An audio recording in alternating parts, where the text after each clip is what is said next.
ராமாயணத்திலே வருகின்ற ஒரு கதை, புரட்சியாளர் அம்பேத்கர் அவர்கள் இந்து மதத்தின் புதிர்கள் என்கின்ற நூலிலே அது குறித்து மிக தெளிவாக இன்றைக்கி வந்து ராமாயணத்தை பற்றி எல்லாம் பேசுகிறாங்க. இன்றைக்கி பாரதிய ஜனதா, ஆர்எஸ்எஸ், சங் பரிவார் அமைப்புகள் பல்வேறு வகையிலே ராமாயணத்தை கதையாக அவர்கள் வந்து பாட்டாக அதை வந்து திரைப்படமாக்கி கொண்டிருக்கிறார்கள். டிவி சீரியலில் பண்ணிகிட்டு இருக்காங்க, டிவியில் கூட அதை போடுறாங்க.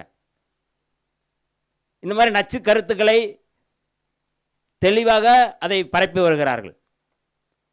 ராஜமௌலின் ஒரு டைரக்டர் கூட இப்போ சமீபத்தில் ஒன்று ராமாயணத்தை தழுவி தான் அவர் வந்து படம் எடுத்தார்கள். ராமாயணத்தில் வருகின்ற மிக முக்கியமான அந்த கதாபாத்திரம், அந்த மாளிகைக்கு வெளியிலே ஒரு பார்ப்பனர் தன்னுடைய குழந்தை, செத்துப்போன குழந்தையை மடியில் வைத்துக்கொண்டு, ராமா உன்னுடைய ஆட்சி கெட்டு போய்விட்டது, உன்னுடைய ஆட்சி மிக மோசமாகி கொண்டு இருக்கிறது என்று ராமனை பார்த்து கேட்டபோது ராமன் வெளியிலே வருகிறார். என்ன ஆட்சி என்று கேட்கிறார்கள். கேட்கும் பொழுது உன்னுடைய ஆட்சி மிக மோசமாக போய் கொண்டு இருக்கின்றது, குலம் தர்மம் மாதிரி வேலைகள் நடந்து கொண்டு இருக்கிறது, தர்மம் மாதிரி மிக மோசமான செயல்களெல்லாம் செய்து கொண்டு இருக்கிறார்கள் என்று சொன்ன பொழுது என்ன நடக்கிறது என்று கேட்கிறார். நீங்கள் காட்டில் போய் பாருங்கள் என்று சொல்லுகிறார் அந்த பார்ப்பனர். இவர் வாள் எடுத்து குதிரையில் ஏறி அந்த காடுகளுக்குள் சுற்றுகிறான். ஒருவன் மரக்கிளையிலே தலைகளாக தொங்கிக் கொண்டு இருக்கிறான். ராமன் கேட்கிறான், நீ யார் என்று கேட்கிறார். நீ என்ன செய்து கொண்டிருக்கிறாய் என்றால், நான் வந்து தவம் செய்து கொண்டிருக்கிறேன் என்று சொல்கிறான். உன்னுடைய பெயர் என்ன என்றால் சம்பூகன். உன்னுடைய சாதி என்ன என்றால் அவன் சொல்கிறான், நான் என்னுடைய சாதி வந்து வேட்டுவ சமூகம், அதாவது பழங்குடி சமூகம் என்று சொல்கிறான். ராமன் கீழ் சாதிக்காரனாக நீ வந்து எப்படி வந்து ஜாதி மாதிரி எப்படி வந்து இந்த தர்மத்தை செய்ய முடியும்? அந்தந்த சாதிக்கென்று ஒரு தர்மம் இருக்கின்றது, நீ ஜாதி மாதிரி இந்த தர்மத்தை எப்படி செய்ய முடியும் என்று சொல்லி வாள் எடுத்து அவனுடைய தலையை வெட்டி படுகொலை செய்கிறான். அந்த ரத்தம் வந்து அந்த குழந்தைக்கு தெரித்த பிறகு அந்த குழந்தை உயிர்ப்பித்ததாக அந்த கதையிலே சொல்லப்படுகின்றது. சாதி மாறி திருமணம் செய்தாலோ அல்லது சாதி மாறி இந்த மாதிரி தவம் செய்தாலோ படுகொலை செய்ய வேண்டும் என்று ராமாயணத்தில் சொல்லப்பட்டிருக்கின்றது. இந்து தர்மம் அதுதான் சனாதனம். இந்து மதத்தில் இருக்கின்ற அந்த வர்ணாசிரமத்தை பாதுகாக்க வேண்டும் என்பதுதான் ராமாயணத்தினுடைய கதை. அந்த ராமாயணத்துடைய துணைக்கதை தான் மகாபாரதம். அதுதான் 4 வர்ணங்களை நானே படைத்தேன் என்று பரமாத்மா மூல கிருஷ்ண பரமாத்மா மூல சொல்லப்பட்டது. இந்த 2 கதைகளையும் வைத்து கொண்டுதான் இன்றைக்கு இந்த படுகொலைகளை நியாயப்படுத்தி வருகிறார்கள். இந்து மதத்தில் சாதி மாறி திருமணம் செய்தால் படுகொலை செய்ய வேண்டும் என்று ராமன் சொல்லியிருக்கின்றான். ஆகவே இந்த படுகொலையை செய்கிறோம். இது காலங்காலமாக சொல்லப்பட்ட கதை. வெறும் நீங்கள் வந்து கொலை செய்கிறா அப்படின்னா இந்த கொலையை வந்து சும்மா சாதாரணமாக செஞ்சுட்டு போல. இந்த கொலைகளுக்கு பின்னாடி, இந்த ஆணவ படுகொலைக்கு பின்னாடி ஒரு கோட்பாடு இருக்கின்றது. அந்த கோட்பாடு தான் சனாதன கோட்பாடு, அந்த கோட்பாடு தான் வர்ணாசிரம கோட்பாடு. அந்த கோட்பாட்டை நாம் அழித்தொழிக்க வேண்டும். அதுதான் புரட்சியாளர் அம்பேத்கர் அவர்கள் சொன்னார்கள், இந்து மதம் அழிக்கப்பட வேண்டிய மதம். எல்லாத்திற்கும் மேலே இப்ப வன்னிய அரசு ஒரு பேச்சு பேசியிருக்கிறார். நான் கடுமையான எனது கண்டனத்தை நான் தெரிவிக்கிறேன்.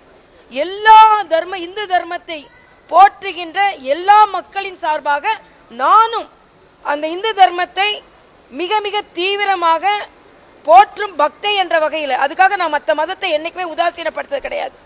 ஆனா பிராமணர்களுக்காக ஒரு பழங்குடியினரை கொன்னார் அப்படின்னு ஒரு ஸ்டேட்மெண்ட் சொல்லி ஏதோ பக்கத்துல இருந்து பார்த்தாரு. நீ என்னன்னு கேட்டாராம். உடனே அவன் வந்து ஏதோ சொன்னாராம். உடனே ஒரு பழங்குடியினர் உடனே நான் கொன்னுவேன், உன்னோட ரத்தம் அவங்க மேல படணும், அதனால நான் கொல்றேன்னு கொன்னாராம். இவர் பக்கத்துல இருந்து பார்த்தாரு. அப்ப இப்ப ராமனை இல்லைன்னு சொல்லிட்டு இருந்தீங்கல்ல, இப்ப ராமன் நம்புறீங்க. ஆனா அந்த ராமன் சபரிக்கு பழம் கொடுத்த பழத்தை வர பழங்குடி பெண். அவ வானர இயக்கத்தை சேர்ந்த அனுமனுக்கு ஒரு கூட இருந்தாரு, விபீஷணனுக்கு உதவி செஞ்சாரு. ஆக நீங்க என்ன பேசுறீங்க? ஆக ஒரு சமதர்ம தர்மத்தை உடையவன் ராமன், சமூக நீதியை காப்பாற்றிய தலைவன் ராமன். இன்னைக்கு அவரை பத்தி பேசுற தார்மீக உரிமையில் நான் கேட்கிறேன், ஆணவ கொலைகளை தடுக்க துப்பில்லை உங்களுக்கு. ஸ்டாலின் அரசுக்கு ஆணவ கொலைகளை தடுக்க துப்பில்லை. அதை வச்சுக்கிட்டு நீங்க ராமனை ஆணவ கொலையை தடுக்க முடியாதது காரணம், ஆணவ கொலைக்கு காரணம் சனாதன தர்மமா ராமனா? நீங்க உங்க ஆட்சி அதுக்கு சட்டம் ஏன் கொண்டு வரல?